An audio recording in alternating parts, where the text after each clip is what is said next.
긴급 상황입니다.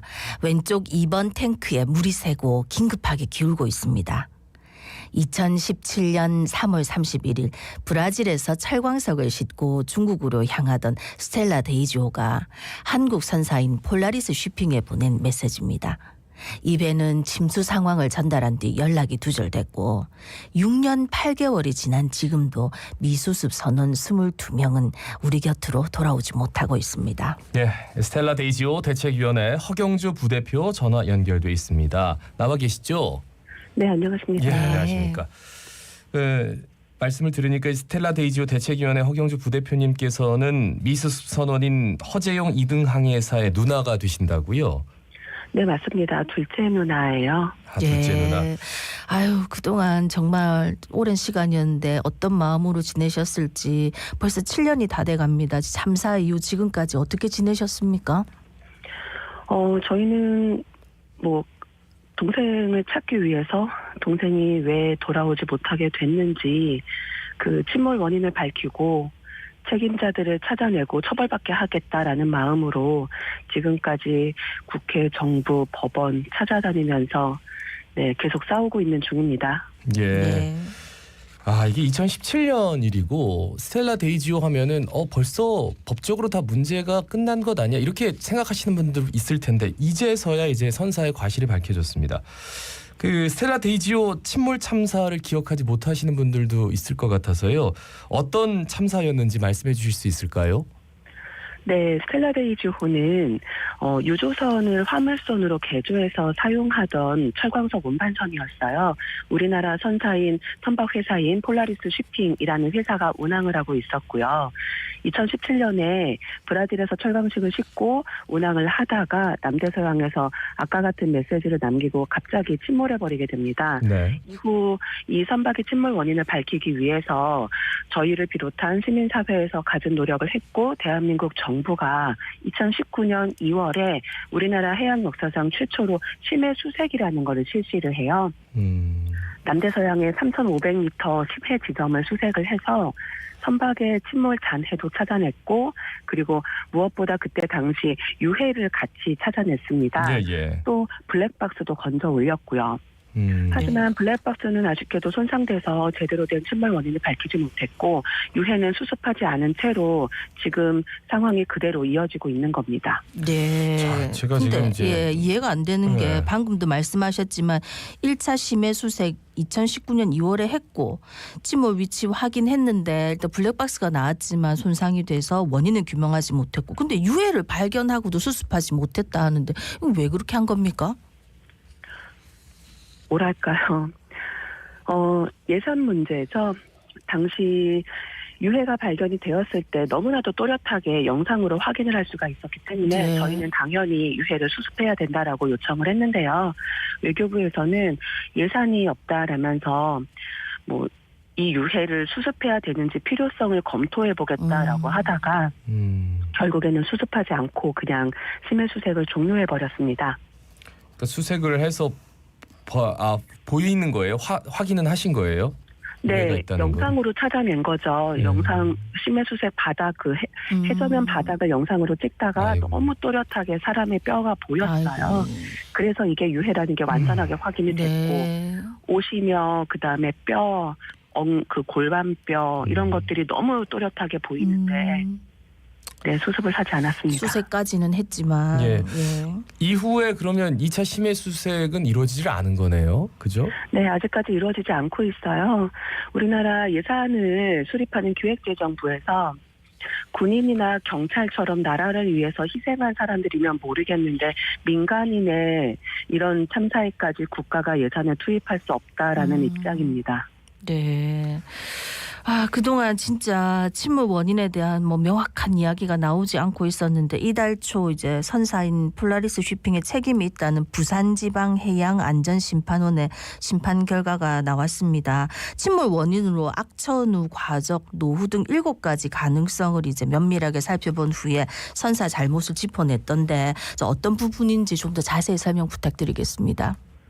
네, 일단 부산해양안전심판원에서 이런 선박이 침몰했을 때 원인을 조사를 해봤는데 보통 사람들이 날씨가 안 좋은 거 아니야, 뭐 짐을 많이 실은 거 아니야 이런 이야기들을 하잖아요. 네. 그런데 부산해심원에서 일단 악천후 아니다. 악천후였다면 근처에 지나가던 다른 선박들도 다 침몰했어야 한다. 네. 과적 아니다. 당시 여러 가지 프로그램으로 다시 한번 시뮬레이션을 해보면 과적은 아니었다. 네. 그럼 선박이 노후해서 그런 것이냐? 아니다. 선박 한 30년까지 쓸 수 있는데 스텔라 데이지호 25년 차였다. 네네. 그러면 선박을 유조선에서 화물선으로 개조해서 문제냐? 아니다. 스텔라 데이지호 이전에도 그 이후에도 개조한 선박들은 계속 있었는데 스텔라 데이지호만 침몰했다. 그렇기 때문에 일반적으로 사람들이 날씨, 뭐 과적, 노후에서 이런 이야기들이 문제가 되는 것은 아닌데 그 네. 대신에 격창 양하가 문제다. 그리고 불법으로 내부에 개조를 했던 것이 문제다. 그리고 제대로 선박의 안전관리 유지 보수를 하지 않은 것이 문제다. 이렇게 세 가지를 짚어냈어요. 예. 네, 좀 단어가 약간 어려울 예, 것 예. 같은데 격창양하라는 것은 네. 화물선이잖아요. 네. 화물 창에다가 화물 탱크에다가 화물을 실을 때 골고루 싣게 되어 있어요. 왜냐하면 철광석이라는 화물 자체가 굉장히 무겁기 때문에 그렇죠. 이게 내리 누르는 무게가 힘이 있잖아요. 그래서 화물창 전체가 화물이 골고루 실려 있어야 선박이 그 힘을 받쳐줄 수 있도록 설계가 되고 개조가 되었어야 하거든요. 네. 네. 그런데 폴라리스 쉬핑은 철광석이라는 무거운 화물을 적재를 하면서도 선박에 대한 보강 수리를 제대로 하지 않았고 뿐만 아니라 화물창을 한 칸은 화물을 싣고 한 칸은 화물을 안 싣고 이런 식으로 운항을 했어요. 네. 그거는 선박에 화물을 싣고 내리는 시간을 줄이려고 하는 행동이었는데 예. 그로 인해서 선박의 선체에 불균형하게 힘이 가해지니까 그래서 선체가 찢어지기 시작을 한 거죠. 예. 네. 그러니까 네, 이런 말씀드려요. 그러니까 적재 자체를 이제 처음에 그러니까 적재라는 게 있고 양하라는 게 있는데 적재부터 이제 격창 적재를 했더라고요. 그러니까 싣고 내리고 편하기 위해서. 근데 이제 보통은 균등 양하라고 그래서 똑같이 하면은 이제 배가 뭐 이렇게 똑같이 무게를 받기 때문에 근데 그걸 하다가 갑자기 이제 격창 양하를 하면서 문제가 됐고 한 가지 더 패스탱크를 또 만들었는데 다른 사람들이 몰랐다고요? 네, 맞습니다. 이 선박의 가장 아랫부분에 불법으로 폐수 탱크를 만들어놨어요. 그 폐수는 일단 선박이 운항을 할 때 뭐 기름이라든지 기름 찌꺼기라든지 이런 것들이 물이랑 같이 섞이는 폐수가 발생을 하고요. 예. 뿐만 아니라 철광석 자체가 수분을 머금고 있어서 그 철광석의 수분이 밑으로 흘러내리는 것도 있다고 해요. 예. 이런 것들을 모아놓는 폐수 탱크가 원칙적으로 있었는데 이 폐수 탱크가 너무 금방금방 차버리면 다시 그 물을 퍼내는 펌프 작업을 해야 되거든요. 예. 근데 그런 펌프 작업을 하는 게 보통 운항을 할 때 또 시간이 많이 걸리고 하다 보니까 이 선박에서 그런 폐수를 저장해 놓는 탱크를 배 바닥 부분에다가 불법으로 설치를 해둔 거예요. 근데 문제는 그 배 바닥 부분은 건조하게 마른 채 유지가 되어 있어야 되는 부분이거든요. 예. 거기에 폐수를 저장하다 보니까 녹이 많이 슬겠죠. 부식이 빨라진 거예요. 그로 인해서 선체가 부식되고 얇아지고 그러다 보니까 그 얇아진 배 바닥 부분이 버티지 못하고 찢어지게 된 거죠. 그러니까요. 그 듣기로는 유조선에는 사실 이런 그 장비가 필요가 없는 거잖아요, 그죠? 근데 이제 철광석을 유조선을 개조하면서 이제 철광석을 운반해야 되니까 건조하게 만들기 위해서 패스탱크를 그 밑에 만들었는데 사실 그 밑에 패스탱크가 있다는 사실을 그 한국성급이라는 그 회사에서도 몰랐다. 뭐 이런 얘기가 있더라고요, 맞습니까? 네, 맞습니다. 원래 이 선박 회사에서 끝까지 비밀로 하고 불법으로 몰래 유지를 하고 있다가 나중에 스텔라 데이지호가 침몰하고 난 이후에 2017년도에 해양수산부에서 전체 선박들을 대상으로 합동 점검을 한 번을 했어요. 예. 그때 밝혀진 거죠. 네. 예, 그래서 이번에 부산지방해양안전심판원에 또 이런 결과가 잘 좀 밝혀진 게 의미가 있는데 내일 또 형사 재판이 예정돼 있다고요? 네, 맞습니다. 이 폴라리스 쇼핑의 대표와 임직원들이 현재 업무상 과실 선박 뇌물 및 업무상 과실치사죄로 형사 기소가 되어 있는 상태고요. 예. 내일 1심의 그 결심 공판이 예정되어 있습니다. 네. 그래요. 여러 가지로 좀 안타까운데 너무 시간이 많이 좀 지났습니다. 이게 이제서야 이렇게 날 줄 선사 과실로, 그리고 또 형사 재판이 남아 있고. 끝으로 스텔라 다이지오 미수습 선원 가족분들이 바라시는 게 뭔지 좀 말씀해 주실까요? 저희가 바라는 건 한 가지입니다.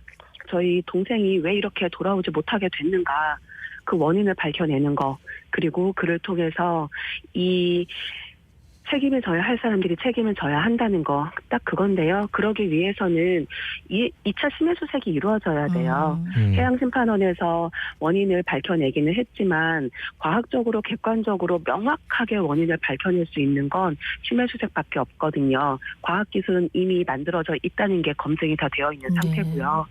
2차 심해수색을 통해서 명확하게 침몰 원인을 밝혀내고 그 원인을 내일 있을 형사재판, 그 재판부에서 받아들여서 제대로 책임자 처벌을 하는 거, 그래서 또 다른 이런 해양 참사가 일어나지 않게 하는 거, 우리 같은 피해자들이 다시 생기지 않게 하는 거, 그게 저희가 바라는 유일한 겁니다. 예. 예. 말씀 여기까지 듣겠습니다. 고맙습니다. 고맙습니다. 네, 감사합니다. 예, 지금까지 스텔라 데이지오 대책위원회 허경주 부대표였습니다.